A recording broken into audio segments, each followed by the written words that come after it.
E aí pessoas, tudo bom com vocês? Eu sou o Breno Jorge, esse é mais um vídeo do canal Livrorgia e hoje eu tô aqui para passar as primeiras impressões sobre a leitura desse livro aqui.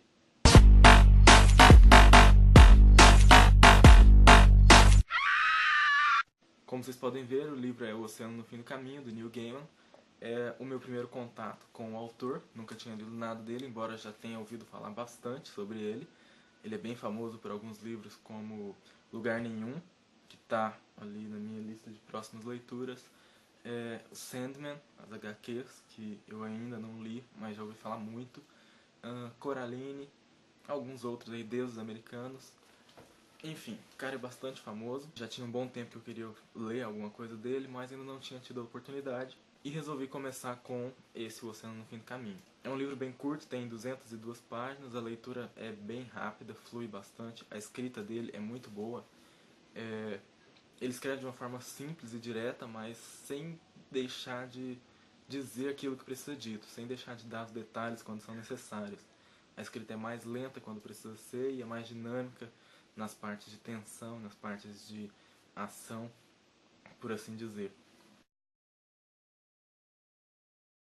Esse livro aqui ele é narrado em terceira pessoa e ele conta as reminiscências de um homem de meia idade, mais especificamente uma série de eventos que aconteceram quando ele tinha seus 7 anos. Ele volta para sua cidade natal para um enterro, não diz de quem é o enterro, mas dá a entender que é alguém da família dele. E depois da cerimônia, ele volta para o lugar onde ficava a casa em que ele vivia. Chegando lá, ele vê que não tem mais nada e ele acaba continuando pela estrada, pelo caminho, e chega na casa onde vivia sua amiga Letty Hempstock. E é lá que ele começa a lembrar das coisas. Ele vai até o lago que fica no fundo da casa, senta lá e começa a lembrar desses eventos. Eventos até então esquecidos por ele. A história então começa propriamente a partir daí, quando ele começa a lembrar das coisas. Tudo começa quando um hóspede na casa dele comete suicídio e por conta disso ele acaba conhecendo a Letty e a família dela. A Letty é uma menina de aparentemente 11 anos, mas que demonstra saber, conhecer muito mais coisas do que uma menina dessa idade saberia. É por meio dela que o personagem descobre a natureza sombria por trás do suicídio e de outros acontecimentos estranhos que têm ocorrido nas redondezas. A partir daí ele se vê enredado numa série de acontecimentos fantásticos e inacreditáveis e acaba se envolvendo com uma entidade maligna que resolve usar ele para os seus próprios fins. Como dá pra ver, a narrativa é cheia de elementos fantasiosos, mas é interessante ver que o Gaiman dá um tom sombrio para essa fantasia. O menino passa por maus bocados e a Letty é a única capaz de ajudar ele. Nesse ponto a gente vê aquilo que eu acho que é uma das mensagens do livro, que é a importância da amizade, especialmente na fase da infância, já que a Letty é a única amiga que ele tem. Uma outra mensagem que o Gaiman parece passar, e pelo que eu li é uma coisa recorrente nos livros dele, são suas críticas aos adultos. Como os adultos são incapazes de enxergar a real natureza das coisas, que se mostra ali simples à frente deles, porque eles estão ocupados demais com suas convenções e as suas preocupações vazias e coisa do tipo. Um elemento que eu achei relevante é a maneira como a história é conduzida pelo Gaiman, acredito que propositalmente, o modo como ele escreve dá um tom muito legal à narrativa, como eu falei. O livro, assim, ele é de uma simplicidade tocante, causa um misto de sensações que eu ainda não consegui nominar exatamente tudo que eu senti. Traz uma certa melancolia, uma certa sensação nostálgica. Ao mesmo tempo tem os momentos de tensão, tem um certo drama e não sei, são várias sensações. Uma delas, essa questão de nostalgia, é uma sensação de perda, sabe? De perda daquilo que ficou na infância, que não volta. Mesmo que você consiga lembrar exatamente de tudo que aconteceu, não tem mais aquele encanto. Uma outra coisa que vale mencionar é a forma como o extraordinário vai tomando conta da história, assim. Os elementos fantásticos vão sendo introduzidos de uma maneira que você às vezes fica em dúvida se aquilo está acontecendo, se é a imaginação do garoto.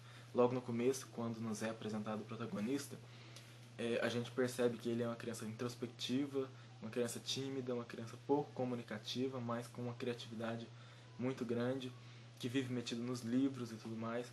Então, eu até vi algumas pessoas que disseram achar que uma parte dos acontecimentos só se deu na cabeça dele. É a visão de mundo de uma criança que fantasia sobre tudo, sobre os elementos mais comuns do cotidiano. Eu, sinceramente, não enxerguei dessa forma. Pra mim, é uma história de fantasia, meio que um realismo mágico. Então, você tem elementos fantásticos introduzidos no cotidiano, mas não quer dizer que eles não se deram daquela maneira. Eu não vi como se fosse a imaginação do personagem. A história como um todo desse livro é muito boa, mas o clímax e o desfecho são fantásticos. Tem uma série de questionamentos e tal, e não só por isso, mas o modo como o autor conduziu o final da história, a tensão final e depois o desfecho, o epílogo, são sensacionais. O epílogo ele meio que desconstrói toda a narrativa, tudo aquilo que você foi pensando, imaginando conforme você lia o livro, quando chega no final é desconstruído, você limpa tudo aquilo e você começa a enxergar de uma forma diferente. Enfim, vale muito a leitura. Eu li ele em 2 dias, mas dá pra ler em um dia tranquilamente. Foi uma ótima experiência como primeira leitura do Neil Gaiman. E no final a gente descobre o porquê do título, O Oceano no Fim do Caminho. Tem uma explicação, não é uma coisa aleatória. Enfim, eu não vou esmiuçar muito a história do livro, porque senão perde a graça da leitura. E também porque eu tava pensando e eu acho que as resenhas elas têm que ter como único objetivo dar informações suficientes para vocês decidirem se vocês vão ou não ler. Então é só para instigar ou para vocês perceberem que realmente não é o estilo de vocês e deixarem a leitura de lado. Se eu for falar muito detalhadamente sobre o livro, sobre a história, vai ficar um vídeo muito longo, talvez cansativo, e vai dar informações além do necessário. Também a questão de informações técnicas, o histórico do autor e tudo mais, isso também é uma coisa que eu acho que é desnecessário, dá para encontrar no site da editora. E é isso, galera. Espero que vocês tenham gostado, que tenha dado para ter uma boa noção de como é a história do livro. É muito bom, eu realmente recomendo. Se vocês gostaram do vídeo, curtam aí embaixo, comentem também. Me acompanhem nas redes sociais, Instagram, Twitter, Snapchat, tá tudo aí embaixo na descrição do vídeo. É isso, galera. Até o próximo vídeo.